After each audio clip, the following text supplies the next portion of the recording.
harness digital gaming technologies and developments in live gaming to allow users to create imagined worlds that empower them and the communities that they live within?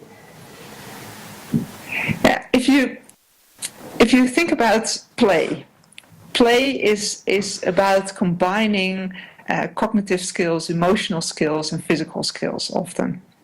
So, and if you think about being able to use different media in order to create play, it really makes sense that we will start to mix all the different technologies and that we start to mix the technological and the physical environments so that we create real-life gaming environments.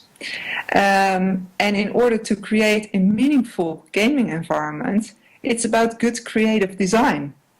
It's not about the technology, it's about how you use the technology. So it's about understanding what technology can do and knowledge on how to design meaningful interaction between people.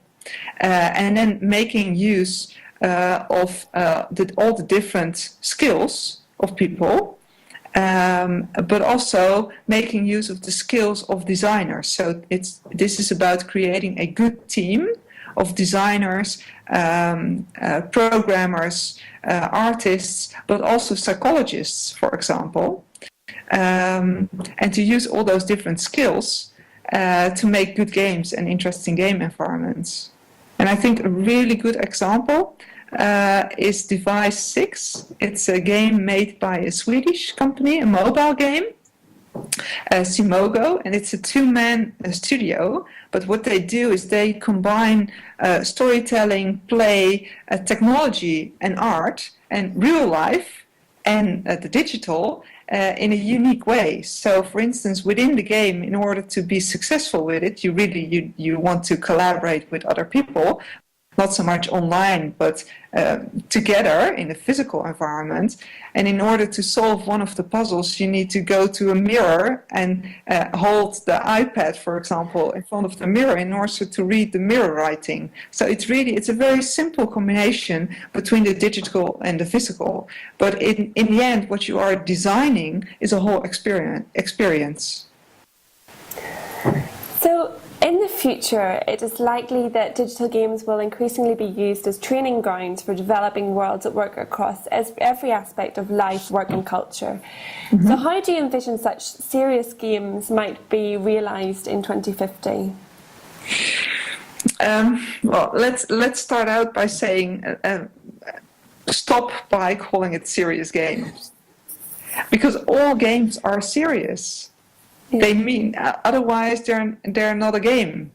In order to be meaningful, they need to be serious. So I think we should talk about applying games to certain sectors. You can apply a game to be entertained, but you can also apply it for our well-being or for learning.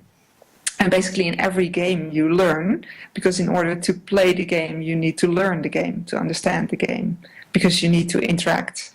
So, but I think an important development that's going on, and I think it will definitely be normal in 2050, is the fact that games will be integrated in our daily life. So nowadays a lot of applied games, they are in a vacuum. So it's like reading a book or going to a course. It's something that's outside of all the other experiences that we have. We think about them as we do a course, and it's separate from our daily life, or it's separate from our work.